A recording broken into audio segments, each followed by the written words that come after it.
안녕하세요. 사랑하는 성도님, 영광의 주님이 우리와 함께 하십니다. 우리와 함께 하시는 주님을 찬양합니다. 기도합시다. 주님, 감사합니다. 오늘도 저희들을 사랑하여 주셔서 새로운 하루를 소망하게 하시고 또 주님의 말씀을 의지할 수 있도록 거룩한 말씀의 자리로 초대하여 주시니 감사합니다. 오늘도 우리의 마음이 주님의 말씀을 잘 받을 수 있도록 성령님께서 저희의 마음을 열어주시고 만져주시옵소서. 저희 속에 악하고 추하고 더러운 모든 죄를 씻어 주시고 그리스도의 보혈로 깨끗함을 받고 주님 앞에 정결한 심령 위에 생명의 말씀을 받을 수 있도록 함께하여 주시옵소서. 말씀대로 살지 못하는 부끄러움을 용서하여 주시고 오늘도 말씀을 깨우쳐 주시고 그 말씀의 능력을 힘입어서 정말 순종하며 그렇게 실천하며 살아갈 수 있도록 인도하여 주시옵소서. 예수님 이름으로 기도합니다. 아멘. 오늘 말씀은 열왕기상 6장 1절에서 13절입니다. 이스라엘 자손이 애굽 땅에서 나온 지 480년이요 솔로몬이 이스라엘 왕이 된 지 4년 15월 곧 둘째 달에 솔로몬이 여호와를 위하여 성전 건축하기를 시작하였더라.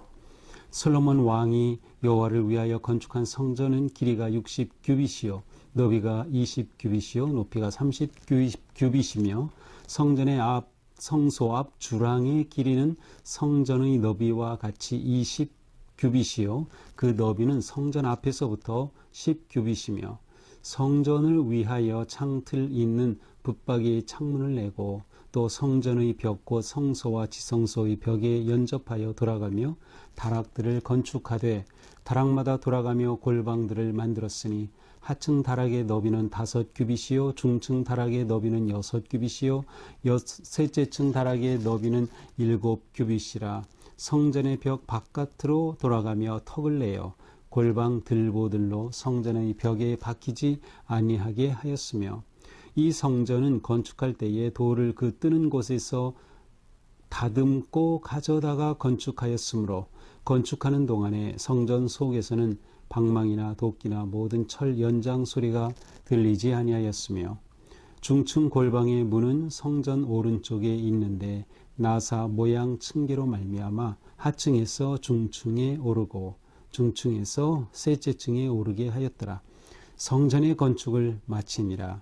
그 성전은 백향목 석가래와 널판으로 덮었고 또 온 성전으로 돌아가며 너비가 5규빗 되는 다락방을 건축하되 백향목 들보로 성전에 연접하게 하였더라.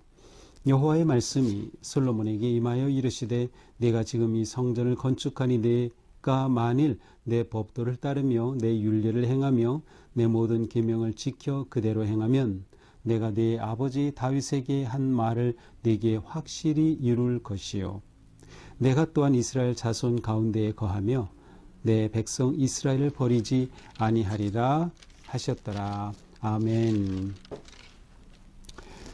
자, 오늘 말씀은 솔로몬이 성전을 건축한 이야기입니다. 어제는 성전 건축 준비를 했고요. 오늘은 성전 건축을 한 이야기. 너무나도 빨리 진행이 되죠. 사실은 오늘 본문으로 성전 건축은 다 끝났습니다. 자, 이렇게 시작이 돼요. 이스라엘 자손이 애굽 땅에서 나온 지 480년. 자, 성전 건축이 시작된 해는 출애굽 후 480년입니다. 이때는 솔로몬이 이스라엘 왕이 된 지 4년째인 15월 곧 둘째 달. 그러니까 솔로몬이 왕이 된 지 4년 차 둘째 달에 성전 건축을 시작했습니다. 앞에서 우리가 이미 살펴봤지만 다윗이 왕위에 오른 것은 주전 1010년 40년 통치했기 때문에 970년에 솔로몬이 왕위에 올랐고요. 그때부터 왕이 된 지 몇 년이에요? 4년이니까 주 전이니까 4년을 빼야죠. 그러면 966년 2월에 성전 건축이 시작됨을 알 수 있습니다. 자, 이렇게 시작된 성전 건축의 규모는 2절에 보니까 길이가 60규빗, 규빗이라고 하면 남자의 손끝에서 팔꿈치까지 이 길이가 한 규빗인데 보통 45cm 정도로 얘기를 합니다. 그냥 쉽게 50cm라면 계산하기는 훨씬 쉽겠죠. 자, 길이가 60규빗입니다. 이것을 45cm로 한다면 27m가 되죠. 너비가 20규빗, 길이의 3분의 1이 너비로 되어 있어요. 그러니까 아주 직사각형의 길쭉한 모양입니다. 그렇다면 너비는 9m가 되는 셈이에요. 자, 성전 앞에서부터 그 너비는 10규빗이다. 그래서 성전의 너비와 같이 이 높이가 또 30규빗이다. 제가 3절을 잘못 봤어요. 너비가 20규빗, 높이가 30규빗이다. 여기서 높이는 전체가 높은 건 아니고요. 입구 쪽이 이렇게 높았어요. 그래서 가장 높은 곳이 13.7m 되는 거죠. 30규빗이라고 하면. 자, 성전의 성소 앞 주랑은 이제 성전 입구와 그 현관 사이의 그 장소를 말하는데 낭실이라고 역대기에서는 번역이 됐죠. 바로 여기는 성전의 너비와 같이 20규빗이고 그 너비는 성전 앞에서부터 10규빗이다. 그래서 앞에서 10규빗, 너비 20규빗의 그러한 주랑이 공간을 차지하게 됩니다. 자, 4절에 보니까 여기에는 창문이 있어요. 그래서 성전을 위하여 창틀에 있는 붙박이 창문을 내고, 자, 붙박이 창문이라고 되어 있지만 우리말 번역으로는 이제 이 창문은 사실은 이렇게 열고 닫을 수 있는 창문이라고 보통 이렇게 보고 있어요. 또 성전 벽, 곧 성소와 지성소의 벽에 연접하여 돌아가며 다락들을 건축하되 다락마다 돌아가며 골방들을 만들었으니, 자, 특이하게도 성전을 이렇게 지었으면 거기에 돌아가면서 이 성전 안쪽이 아니라 바깥쪽이에요. 그래서 성전 벽 쪽으로, 지성소가 있는 그 벽 쪽으로, 출입구 반대쪽이에요. 출입구는 동쪽이에요. 반대쪽 벽 쪽으로 3면이 되겠죠. 여기에 또 다른 그러한 공간들을 만들었는데 바로 그것이 여기서 말하는 다락들입니다. 이 다락마다 돌아가며 그 안에는 골방들을 만들었어요. 그러니까 다락을 만들고 그것을 쪼개요. 여러 골방들을 만들었습니다. 그러니까 이 다락은 동쪽 입구를 제외한 서쪽, 북쪽, 남쪽 이 3면에 걸쳐 마련이 된 셈이죠. 자, 다락의 너비는 5규빗, 1층은 5, 그 다음에 2층은 6, 3층은 7규빗. 그래서 점점 더 이렇게 약간 이렇게 확대되는 그러한 모양을 보여주고 있습니다. 자, 그러니까 이 다락 혹은 이 골방들은 성전 안에 들어가서는 연결될 수 없고요, 바깥쪽으로 들어갈 수 있게 그렇게 되어 있습니다. 7절, 이 성전은 건축할 때 돌을 그 뜨는 곳에서 다듬고 가져다가 건축하였다. 그러니까 이미 설계도가 다 나와 있고 돌의 크기가 다 나와 있고 어느 곳에 둘지를 다 설계도에 나와 있기 때문에 돌을 캐는 곳에서부터 거기서 돌을 다 다듬었어요. 석공들이 돌을 거기서 다듬어서 다듬은 채로 이동하여 설치하고 그 위에 성전을 세운 겁니다. 그러니까 돌을 깨는 그러한 소리가 들리지 않겠죠. 그래서 건축하는 동안에 성전 속에서는 방망이나 도끼나 모든 철 연장 소리가 들리지 아니하였습니다. 8절, 중층 골방의 문은 성전 오른쪽에 있는데 나사 모양 층계로 말미암아 하층에서 중층에 오르고 중층에서 셋째 층에 오르게 하였더라. 자, 바깥쪽으로는 이렇게 그 다락을 만들고 골방들을 만들었는데 1층, 2층, 3층으로 구성되어 있고요. 그리고 각 층으로 올라가는 그러한 계단이 마련되어 있음을 알 수 있습니다. 자, 9절은 이렇게 하여 성전 건축을 마치니라. 네, 우리가 볼 때는 너무나도 간단하게 설명이 되어 있어요. 그래서 이 거룩한 성전 건축이 이렇게 마쳤다고 기록되어 있어요. 그 성전은 백향목 석가래와 널판으로 덮었다. 백향목, 우리가 어제 본문 봤죠? 성전 준비를 위해서 저 북쪽에 있는 그러한 게 아주 좋은 최고의 목재인 백향목을 실어 날랐어요. 그래서 두로왕 히람을 통해서 바로 그런 도움을 받고 레바논 땅에 있던 그 백향목을 가지고 건축 목재로 사용했던 것이죠. 그래서 석가래 널판으로 다 덮었다. 온 성전으로 돌아가며 높이가 5규빗 되는 다락방을 건축하되 백향목 들보로 성전에 연접하게 하였더라. 이것은 앞에 나온 다락 골방에 관한 다시 언급되는 내용이죠. 자, 이렇게 성전이 건축되면서 하나님의 말씀이 솔로몬에게 임하였습니다. 뭐라고 되어 있어요? 12절. 내가 지금 이 성전을 건축하니 내가 만일 내 법도를 따르며 내 율례를 행하며 내 모든 계명을 지켜 그대로 행하면 내가 네 아버지 다윗에게 한 말을 네게 확실히 이룰 것이요 내가 또한 이스라엘 자손 가운데 거하며 내 백성 이스라엘을 버리지 아니하리라. 자, 성전이 건축되고 완공되었을 때 하나님께서 솔로몬에게 주신 말씀이에요. 그러니까 이 성전의 핵심, 성전의 가장 중요한 의미가 무엇인가를 말씀하는 겁니다. 건물 이렇게 멋있게 지었다고, 이렇게 성전 지었다고 저절로 하나님이 네게 복 주시는 거 아니다. 네가 행해야 할 일이 있다. 왕으로서 3가지죠. 그것은 따르고 행하고 지키는 것입니다. 하나님의 법도를 따르고 율례를 행하고 계명을 지켜라. 자, 이 3가지 조건, 이 3가지 조건에 대해 행하고 그대로 지키면 어떻게 돼요? 3가지 복을 주시는 겁니다. 첫 번째는 다윗에게 하나님이 약속하셨던 그 언약을 이루어 줄 것이다. 두 번째는 내가 이스라엘 자손 가운데 거할 것이다. 이 성전의 가장 중요한 의미 가운데 하나가 하나님이 거하시는 거죠. 계시는 것. 하나님이 계시지 않는다면 아무 의미가 없어요.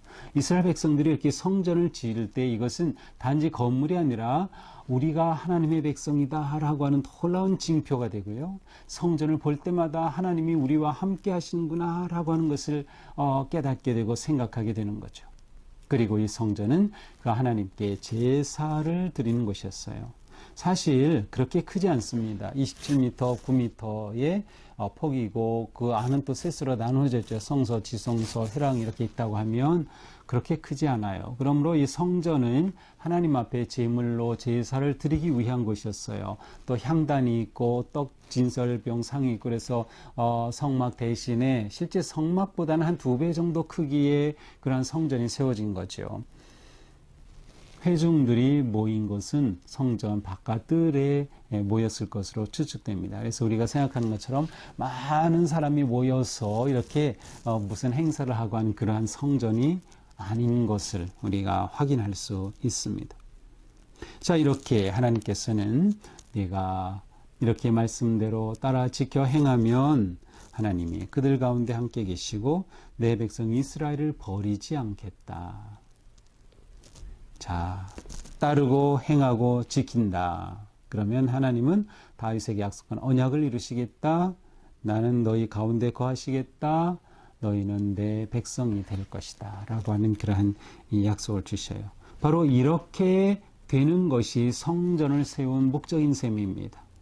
하나님 앞에 늘 제사하고 돌이키고 하나님의 은혜를 생각하면서 자, 재밌는 것은 오늘 말씀 시작에 이스라엘 자손이 애굽 땅에서 나온 지 출애굽을 언급했다고 하는 점이에요. 이스라엘 백성의 진정한 백성으로서의 역사의 시작은 출애굽이라고 할 수 있어요. 하나님께서 그들을 미약하기 때문에 그들을 사랑해서 구원해 내신 거죠. 하나님께서 그들을 구원해 내시고 그들과 언약을 맺으시고 말씀을 주시고 광야를 지나 그들에게 약속의 땅에 이르게 하신 그 놀라운 출애굽을 언급하면서 성전 건축에 관해 기록했어요. 그것은 이 성전 건축은 이 출애굽과 연결되어 있습니다. 출애굽은 하나님께서 그들을 구원하신, 언약을 주신, 말씀을 주신 그러한 놀라운 역사라고 하면 바로 이 성전을 통해서는 그들을 구원하신 하나님이 그들과 함께 있을 것이고 그들이 하나님의 백성이 될 것이다. 그리고 하나님께서 그들에게 복을 베풀어 주실 것이다 라고 하는 그러한 약속이 되는 것이죠. 이 하나님의 놀라운 구원의 역사와 언약의 성취가 바로 성전에 집약되어 있는 겁니다. 그러니까 성전을 세운 것은 어떻게 보면 이제 또 다른 하나님의 제2의 출애굽처럼 영적인 출애굽과 같죠. 지금까지는 성막이 하나님이 그들과 함께하는 그러한 거룩한 공간이었어요. 이동했어요. 그러나 이제 그들은 이 땅에 정착하였고 성막을 대신하여 성전이 세워졌던 것이죠. 이렇게 성전이 세워지면 그들에게 말할 수 없는 기쁨이고 복이 되는 거죠. 그리고 하나님은 이 성전 완공을 통해서 이와 같이 또 솔로몬에게 말씀하심으로 하나님이 기대하시고 원하시는 것이 무엇인가를 분명하게 보여주셨습니다. 자, 오늘 말씀을 보면서 우리는 정말 성전을 든든하게 거룩하게 바르게 세워가야 하겠다. 우리는 성전을 여러 가지로 생각해 볼 수 있어요. 하나님의 나라로 생각해 볼 수도 있고 교회로 생각해 볼 수도 있고요. 왜냐하면 그리스도의 몸이라고 하는 그런 상징적인 의미이기 때문에, 또한 우리 자신도 하나님이 거하시는 성전이라고 했기 때문에 또 우리 자신의 믿음을 세워가는 것과도 연결시켜 볼 수 있죠. 자, 성전을 우리가 든든히 세워가기 위해 어떻게 해야 될까요? 무엇보다 우리는 하나님이 주신 말씀대로 설계도대로 지어야 되는 거예요. 이미 하나님께서는 다윗을 통해서 이 설계도를 다 주셨어요. 그래서 이 설계도를 가지고 있는 솔로몬은 그대로 지었던 거죠. 그래서 이것이 있기 때문에 미리 돌을 다 다듬어서 가지고 와서 그렇게 세울 수 있었던 거죠. 그러니까 우리는 항상 우리의 삶을 또 우리 자신을 성전으로 세워갈 때 하나님의 말씀이 너무도 중요한 겁니다. 말씀대로 세워지지 않으면 진정한 성전이 될 수 없기 때문이죠. 또한 하나님께서는 그들 가운데 언약을 이루심을 보여줍니다. 다윗에게 약속하신 대로 이렇게 성전을 세우도록 인도하시고 그 언약을 이루어 주시는 거죠. 성전은 건물이지만 건물이 목적은 아닙니다. 아무리 아름다운 건물을 세웠다 하더라도 그 건물 안에 있는 성도들이 어떠한 성도가 되느냐가 더 중요한 거죠. 내가 아무리 하나님의 거룩한 성전이고 내 육체가 아무리 건강하다 하더라도 내 마음이 내 영이 하나님을 예배하고 하나님을 사랑하지 않는다면 성전인 우리 자신은 아무런 가치가 없는 것과 마찬가지입니다. 그래서 우리는 하나님의 성전을 세워갈 때 순종과 섬김으로 세워가는 겁니다. 주신 말씀 따라서 그대로 순종하며 섬김으로 세워가는 거죠. 어떤 성전을 세울 때에는 오직 하나님의 음성만 들려야 됩니다. 다른 어떤 소리도 어떤 잡음도 있어서는 안 되는 거죠. 오직 하나님의 음성만 살아있어서 그 음성만 선포되는 하나님의 임재하심만이 이 성전에 가득한 그러한 은혜의 자리가 되어야 된다. 우리 교회가 그러해야 하고 우리 자신이 그러해야 합니다. 하나님이 계시지 않는다면 아무 의미가 없기 때문이죠.